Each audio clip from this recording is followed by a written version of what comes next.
Buenas noches a todas y a todos. Muchísimas gracias por acompañarnos en esta segunda jornada de fotoperiodismo que vamos a dedicar a cómo precisamente el fotoperiodismo puede y debe documentar los hechos más definitorios de nuestro tiempo, las vulneraciones de derechos fundamentales como pruebas documentales para que nadie pueda decir que no ocurrió, que no sabía qué estaba ocurriendo, para que los responsables políticos no puedan decir que no tenían conocimiento, pero también cómo ese fotoperiodismo puede recuperar y reconstruir la memoria, que ha sido, como en el caso de nuestro país, condenada al olvido, borrada, y ahora toca recuperarla, y en eso llevan muchísimas organizaciones muchísimos años. Y para todo ello contamos con la suerte de que nos acompañe la Organización Médicos del Mundo, que como saben es una ONG humanitaria que siempre ha tenido claro que parte de su función era también comunicar, documentar, y que además desde el año 1997 convoca el Premio Internacional de Fotografía Humanitaria Luis Baltueña, que es un premio creado en memoria de 4 cooperantes, Flors, Luis, Manuel y Mercedes, que fueron asesinados en Ruanda y en Bosnia y Herzegovina. Y con este premio se quiere honrar su memoria y recordar la importancia que tiene la fotografía para denunciar los crímenes de lesa humanidad. Así que sobre ello y sobre la ganadora de la última edición de este premio y uno de los finalistas, pues me acompañan a mi lado, se encuentra María Claus. Ella es ganadora de la edición de 2022, es la primera mujer que lo ha ganado en su historia por su trabajo Donde no habite el olvido, que visibiliza la memoria democrática de los represaliados por la guerra civil, además en una zona que ya estaba condenada al olvido, como son las cuencas mineras de Huelva. Ella es fotógrafa independiente, especializada en fotografía documental, con especial interés en temáticas como son los derechos humanos, las migraciones y el género. Tiene varios premios del Premio Periodismo y Migraciones de la Junta de Andalucía, ha expuesto tanto individual como colectivamente en diversos países y forma parte del colectivo We Are Photo, con el que impulsa y gestiona proyectos culturales, y también de HuFest Huelva, que es una muestra de cine realizado por mujeres. A través de una conexión desde Colombia nos va a acompañar Federico Ríos, que es fotoperiodista. Han visto alguna de las fotografías que ha tomado mientras esperaban que comenzara la sesión sobre las migraciones a través del tapón del Darién, que es la frontera entre Colombia y Panamá. Él es fotoperiodista colaborador habitual del New York Times y de otros medios internacionales, y también tiene diversos premios internacionales, y además ha desarrollado una carrera paralela vinculando la documentación con pues procesos creativos más vinculados con el arte. Y a mi izquierda nos acompaña Pepe Fernández, que es presidente de Médicos del Mundo España y, como saben, también una persona que lleva décadas comprometidas con los derechos humanos en nuestra región. Así que queríamos comenzar con el trabajo que, además, como el de Federico Ríos, el de María Claus, lo pueden ver en la Biblioteca Jovellanos hasta finales de este mes. Y María ha conseguido algo que es una de las cosas más difíciles con la fotografía, que es visibilizar lo invisible, en este caso el olvido, ¿no? Y visibilizar cómo se puede y cómo se debe reconstruir la memoria de las personas que fueron represaliadas durante la guerra civil a través de los familiares de las víctimas. Así que, María, quería que nos contases cómo pensaste y cómo creaste este proyecto, cómo es intentar visualizar lo que ha intentado desde décadas de dictadura, pero también durante la primera parte de la democracia, de dejar en los márgenes y en la ignorancia.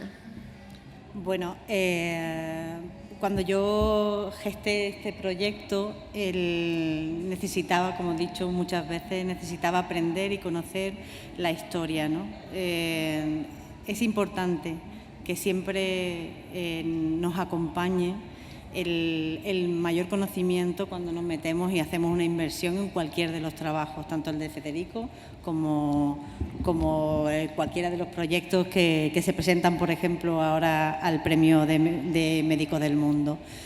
Entonces, yo necesitaba ese conocimiento, porque la fotografía al final es la memoria visual, y en este caso yo tenía que hacer un traslado a 80 años atrás.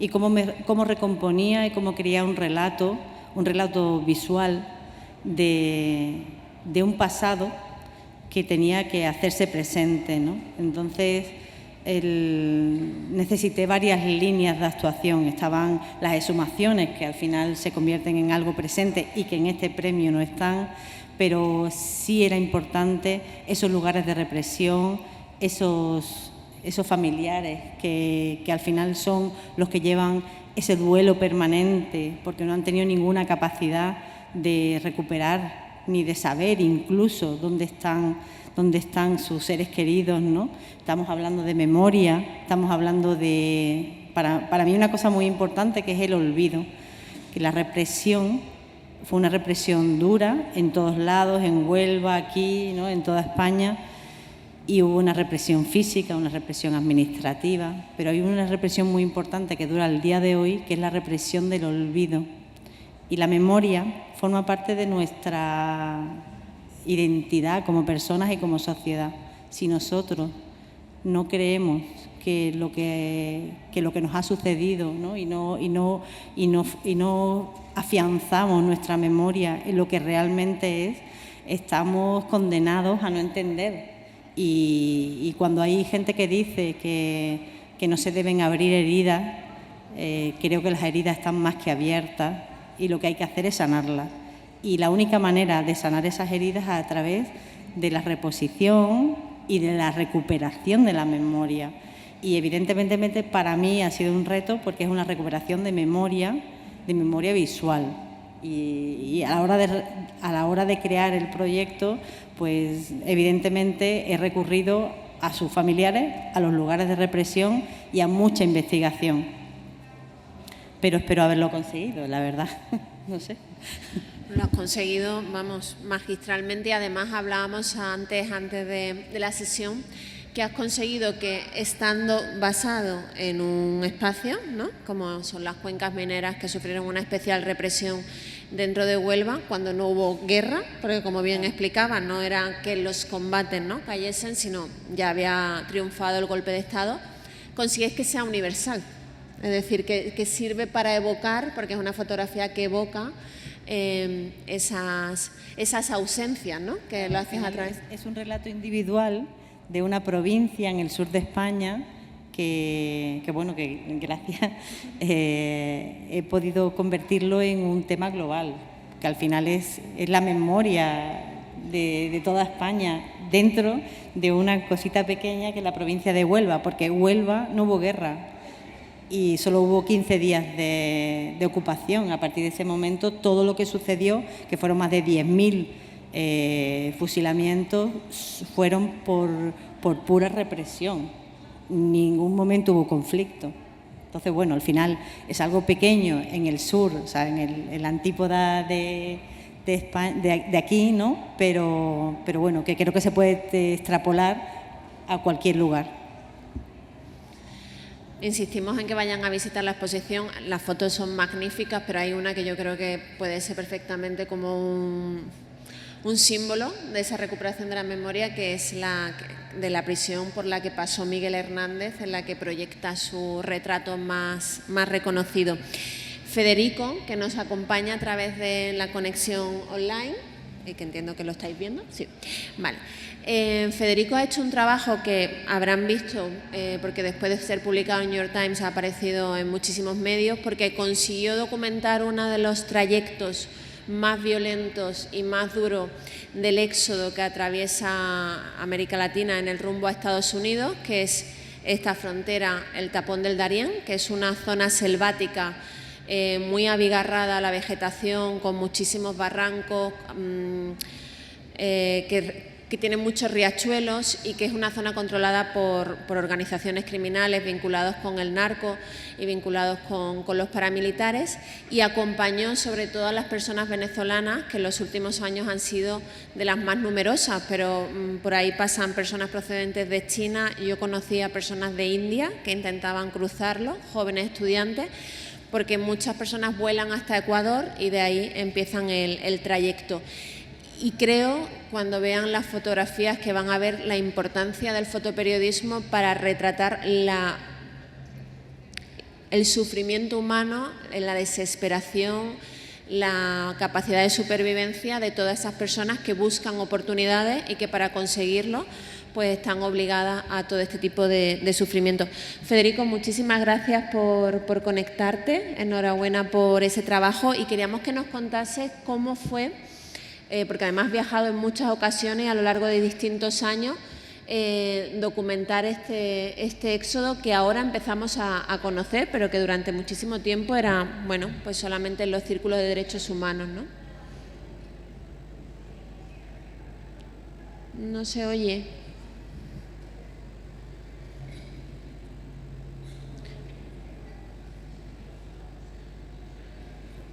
Bueno, esperamos un minuto a ver si te escuchamos, Federico, y si no, mientras se soluciona, hablamos con Pepe. Y además agradecemos mucho que te hayas conectado, que acabas de bajarte de un avión y has estado volando toda esta tarde. Lo bueno que él te escucha. Sí, sí. ¿Conexión? Ahora, perfecto. ¿Ahora? Sí. Ok, sí, bueno, no, Patricia, muchas gracias a ti, muchas gracias a Pepe también, y un gusto estar aquí compartiendo virtualmente este escenario con ustedes y con María Claus. Bien, mucha admiración por tus fotos, María. Efectivamente, acabo de bajarme de un avión, estoy ahora en Panamá en este momento. Te oímos bien. Ok. Entonces, bueno, la crisis en el tapón del Darién empezó a incrementarse de forma dramática en 2021. Hasta ese momento, el tapón del Darién, que es un estrecho de selva sin ningún tipo de carreteras o infraestructura entre Colombia y Panamá, era usado de una forma frecuente, pero de baja intensidad. Sobre todo había grupos de cubanos y grupos de migrantes de Nepal que usaban esta ruta, pero en 2021 dio un giro enorme y un montón de personas empezaron a cruzar por ahí. Un montón, quiero decir, 2021 fueron 110.000 personas que atravesaron la selva. Para el siguiente año, 2022, fueron 250.000. El año pasado, 2023, fueron 540.000 personas que cruzaron la selva. Y la expectativa para este año es que el número siga aumentando, incluso con las nuevas medidas impuestas por el nuevo gobierno de Panamá, que hoy está cumpliendo 8 años posicionado en el poder, y el presidente Raúl Mulino ha decidido poner unas mallas con alambre de púas, con serpentina cortante en algunos de los pasos de la selva. Para mí y para todo el equipo de New York Times fue muy importante poder viajar a esta región de forma continuada durante todos estos años, para documentar desde diferentes perspectivas lo que está sucediendo con la población migrante que atraviesa la selva con la expectativa de llegar a los Estados Unidos.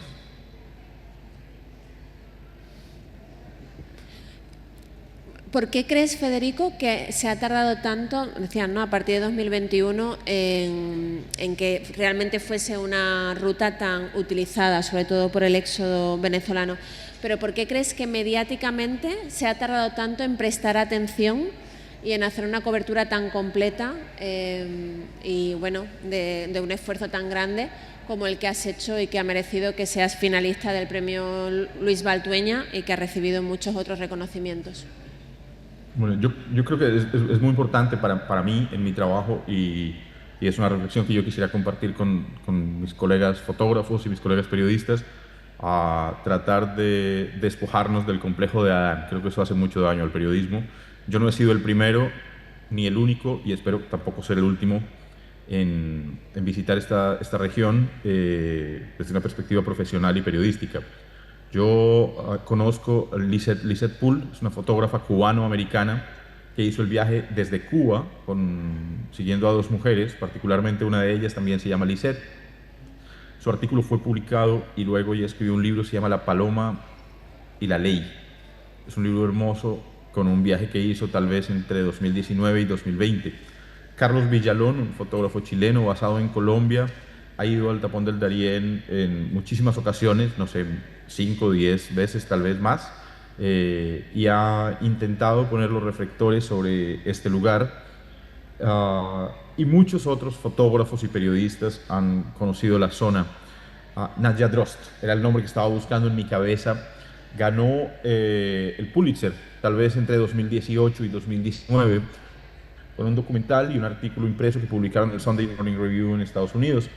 Lo que quiero decir con esto es que es asombroso porque sí he visto periodistas que han estado atentos a esta problemática y a esta situación, periodistas que me inspiraron para ir a este lugar, periodistas en los que me he apoyado en su trabajo como una referencia, porque me parece importante ver el trabajo que están haciendo mis colegas y poder leer desde ahí, pensar si puedo aportar algo, sumar algo a la conversación.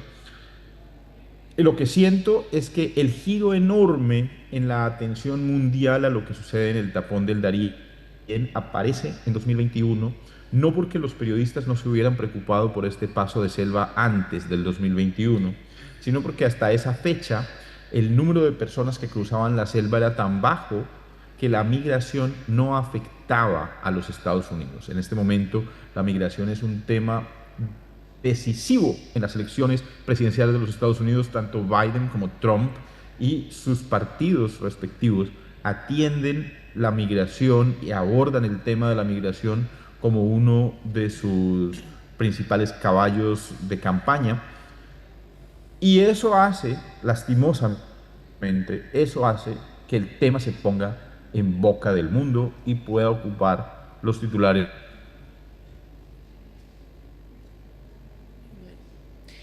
No, se ha cortado, Federico, mientras conseguimos recuperar la conexión. El otro, sí. No hay tanta tensión. Cuando sucede dentro de Latinoamérica de un lado para otro, no hay tanta tensión. Pero cuando empezamos a afectar los países del norte, o sea, Estados Unidos o Europa, entonces ahora todo el mundo se vuelve loco y esto es primera página y es súper importante poner atención a lo que está sucediendo. Entonces yo creo que estamos también viviendo un proceso de descolonización de las miradas y de descolonización de las portadas y de los grandes medios. Y esto hace parte de ese proceso. Muchísimas gracias. Pepe, Médicos del Mundo siempre, como decía al principio, ha tenido clara desde su fundación que tan importante como llevar la atención humanitaria, el acompañamiento para garantizar el acceso a la salud y acompañar a las comunidades más vulnerables había que documentar lo que estaba pasando. Por eso tenéis una política de comunicación muy fuerte dentro de la organización. Y también la creación de este premio tenía claramente una vocación de pues dar valor a la importancia del fotoperiodismo como una herramienta para denunciar. ¿Por qué lo habéis tenido tan claro y en un momento en el que los medios de comunicación muchas veces no se prestan, ¿no? Porque el trabajo de Federico y de todos los compañeros del Tapón del Darién, bueno, en la mayoría de las televisiones es raro que se trate este tipo de temas y la mayoría de la sociedad no los conoce, y en algunos de los periódicos más serios aparece puntualmente, ¿no? En algún momento que hay alguna percha, pero no es habitual. ¿Por qué Médicos del Mundo tiene esta apuesta tan clara por la parte de la comunicación basada en los derechos humanos?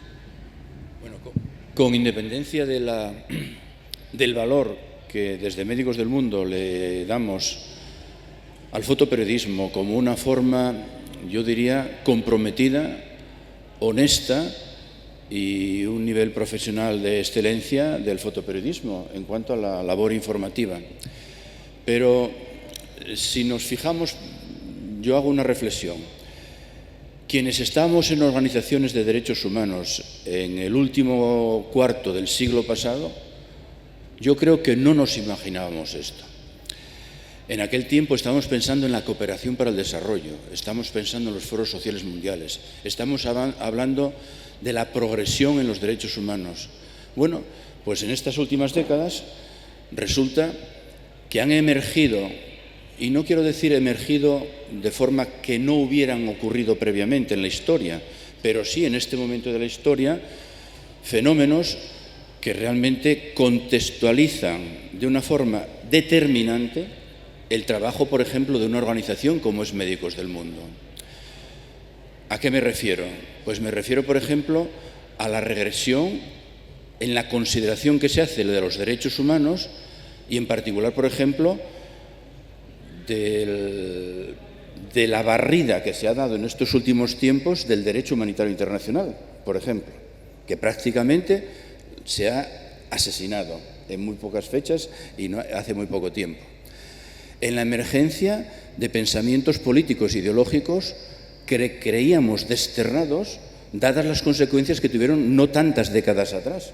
Y, sin embargo, los movimientos de extrema derecha están ahí y están condicionando muchísimo todo lo que son valores, derechos e incluso pues, la política.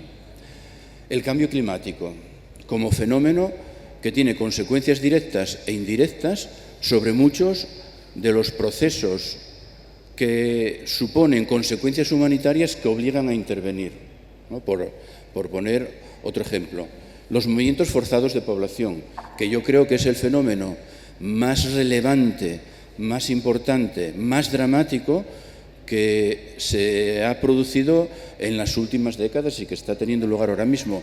Y no solamente desde el punto de vista cuantitativo, que si nos fijamos, igual que Federico hacía referencia a lo que ha sido en estos últimos años el incremento de personas atravesando el tapón del Darién, se ha multiplicado la cantidad de personas en itinerarios migratorios, en refugios, en asentamientos precarios, etcétera, pero se han incrementado desde cifras de 20 millones hace 20 años a hablar ahora mismo de 200 millones de población refugiada, y vaya usted a saber lo que hay en itinerarios migratorios. Por otra parte, esta dualidad casi obscena que se está produciendo en el reparto de la riqueza a nivel internacional y que incluso aquí mismo, en nuestro contexto inmediato, pues está generando bolsas de exclusión, ya no solo de exclusión social, de exclusión en derechos humanos de contingentes de población cada vez más significativos. Bueno, ahí es donde está Médicos del Mundo, pero si ustedes piensan dónde está el fotoperiodismo, está en estos mismos lugares y está atendiendo estos mismos fenómenos. Por lo tanto, hay una confluencia por natural, por decirlo de alguna manera, entre los espacios y los fenómenos que determinan el trabajo del fotoperiodismo y de Médicos del Mundo. Y por otra parte, el fotoperiodismo es para Médicos del Mundo, a ver, la representación gráfica de la historia contemporánea, que será en su tiempo memoria para la historia que vendrá. Entonces, solamente por esto yo creo que la relación es necesaria, pero el fotoperiodismo nos ayuda mucho en esta función de testimonio que tenemos las organizaciones humanitarias de recoger y de registrar violaciones de derechos humanos allí donde se producen.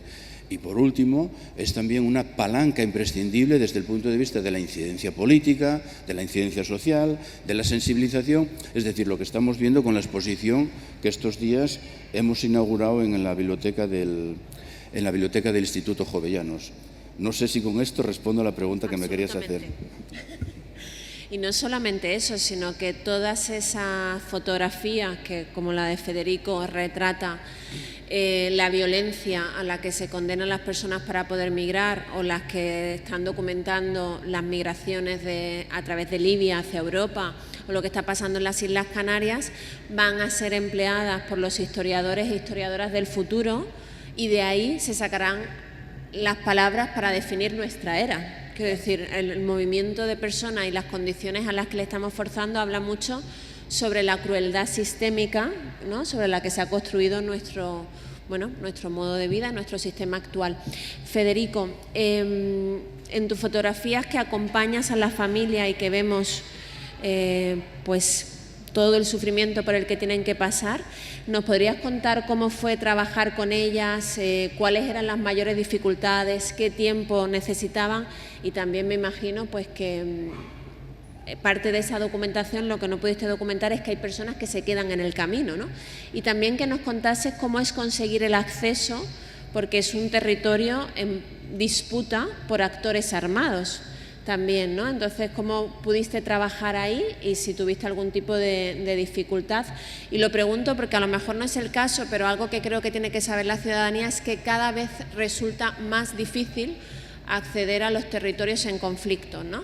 Igual que Israel no nos deja entrar a la prensa extranjera y eso significa que están solamente los compañeros gazatíes y han asesinado a más de 170 para que no sigan siendo nuestros ojos, hay muchos otros países que ya no dan visado a los periodistas, como es Yemen, como es ahora Sudán, porque no quieren que documentemos esos crímenes, ¿no? Afortunadamente hay territorios donde sí se está documentando lo que ocurre, pero tienen que saber que a veces no tienen imágenes de algunos conflictos, no porque los periodistas no queramos contaros lo que está pasando, sino porque precisamente porque saben que es muy importante el trabajo del fotoperiodismo y del periodismo, quienes se están llevando a cabo esa guerra no nos dejan ir. Así que si nos puedes contar, Federico, cómo ha sido trabajar en el tapón del Darién y a qué se enfrentan estas personas. Bien, bueno, primero, Patricia, para empezar, parte del trabajo periodístico, no solo mío, sino de todos mis colegas, es conseguir los accesos. Entonces, pues ya sea un acceso con un gobierno, como en este momento lo mencionas, en el tema de Gaza, es como el gobierno israelí, no hay acceso. Para el tapón del Darién es un poco más complejo porque hay que lidiar primero con el gobierno colombiano, segundo con el gobierno panameño y tercero, y más importante, con un grupo armado ilegal que controla el territorio y sin su permiso es imposible, porque incluso el gobierno colombiano ha dicho que el territorio del tapón del Darién está fuera de su control. Lo segundo, para mí es muy importante cuando estoy trabajando con este tipo de población, entender que no puedo ponerme en sus zapatos, ¿sí? Ese es un lugar común que se ha convertido como en un poco de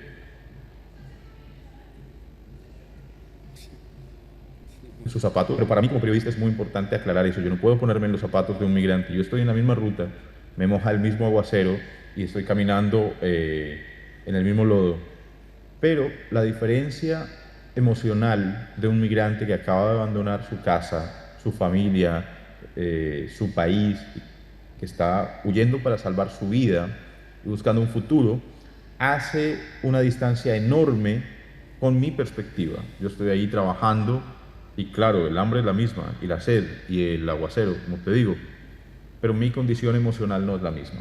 Y yo sería muy injusto que yo dijera que puedo sentir lo que sintió un migrante, porque la idea de que yo salgo de la selva y regreso a mi casa y tengo mi trabajo, solo esa idea me ofrece a mí una perspectiva de seguridad diferente y complicada en la medida de ponerme a mí en un paralelo con una persona como esta, que es sin ninguna duda una población vulnerable. Así que lo que hago es hablar primero y disparar después. Lo que hago es tratar de hablar con ellos. En este tipo de escenarios hay una, digamos, configuración logística que ayuda mucho. Te imaginarás cómo se ven estos grupos de migrantes. Son 2.000 a 3.000 migrantes cada día caminando en la selva, solos. Y de repente aparece un tipo con un sombrero, ¿no? Y 2 cámaras colgando. Inmediatamente los migrantes me dicen: ¿y usted quién es? ¿Y qué hace aquí? ¿Sí? O sea, yo soy Federico, soy periodista y soy fotógrafo. Ah, ¿y para quién trabaja? Para el New York Times. Ah, ¿pero eso es en Estados Unidos? Sí. ¿Y entonces usted por qué viene por la selva? Y eso me ayuda a plantear inicialmente un diálogo con estas personas, entendiendo, por supuesto, su condición vulnerable. Para mí eso es fundamental en mi trabajo periodístico. Uno de los días estaba caminando la selva en la cima de una montaña, venía subiendo un grupo muy grande de personas y venía subiendo una anciana, tal vez más de 80 años, y a esta mujer le costaba muchísimo avanzar, muchísimo. Era como, traía un palo en cada mano como forma de bastones, pero además detrás de ella y a sus lados venían personas pues ayudándola, sosteniéndola, porque de verdad es una mujer a la que yo creo que habría que ayudarle a caminar por las calles de Gijón, ¿sí? Y esto era en la mitad de la selva, en el lodo y lloviendo, y yo hice una serie de fotos que sigo pensando que podrían ser unas fotos que narraran la dificultad y el esfuerzo y también lo complejo que es la migración para las personas de la tercera edad, porque entonces normalmente son los que se quedan atrás. Y después de haber hecho las fotos, alguien se me acercó. Era un chico joven con muy mal inglés, pero no hablaba además nada de español. Me dice, mire, yo sé que este es su trabajo, yo entiendo el periodismo, pero esta es mi abuela. Venimos desde Afganistán. Y si usted pone en los medios de comunicación la foto de mi abuela sin la cabeza cubierta, eso va a ser una desgracia para ella y va a ser una desgracia para toda mi familia. Y si nosotros vemos esa foto, va a ser horrible para nosotros. Y yo borré las fotos, porque para mí sí es muy importante entender que con este tipo de comunidades vulnerables yo no tengo que pasar por encima de la dignidad de nadie para contar el drama que esas mismas personas están viviendo. Y para mí también es muy importante entender que no puedo revictimizar a una persona que está haciendo una migración desde Afganistán hasta los Estados Unidos, atravesando la selva del Darién, pero coger una foto y ponerla en la primera página del New York Times para que la vea todo el mundo. Entendimos después que en muchos casos, sobre todo por ejemplo con los afganos y con los chinos, los gobiernos o grupos en los países de origen están revisando todos los medios de comunicación para tomar venganza, no en contra del individuo, pero sí en contra de la familia que queda atrás. Entonces, los chinos, que en su mayoría están haciendo migraciones por temas de libertad religiosa, chinos católicos o chinos cristianos que son perseguidos en su país de origen, tratan de huir desde allí y llegar a los Estados Unidos. El gobierno está viendo los medios de comunicación y tomando represalias en contra de sus familias. Y lo último es las personas que quedan en el camino. Para mí es una pregunta ética muy importante. Yo tengo publicada solo una foto de una persona que falleció. Esto era un hombre adulto que estaba dentro de una carpa. Y es la única foto que he publicado porque conseguí hacer una foto en la que claramente se entiende el drama de morir atravesando la selva sin ver la cara de la persona que falleció. Yo creo que esa es como una pregunta importante también para mí del periodismo, y es cómo con mis fotos estoy cuidando o atropellando la dignidad de las personas que están frente a mi cámara y de las personas que están frente a las imágenes una vez publicadas. Una pregunta que cargo todo el tiempo muy, muy cerca de mí es si yo quisiera ver la foto de mi familiar en esas condiciones.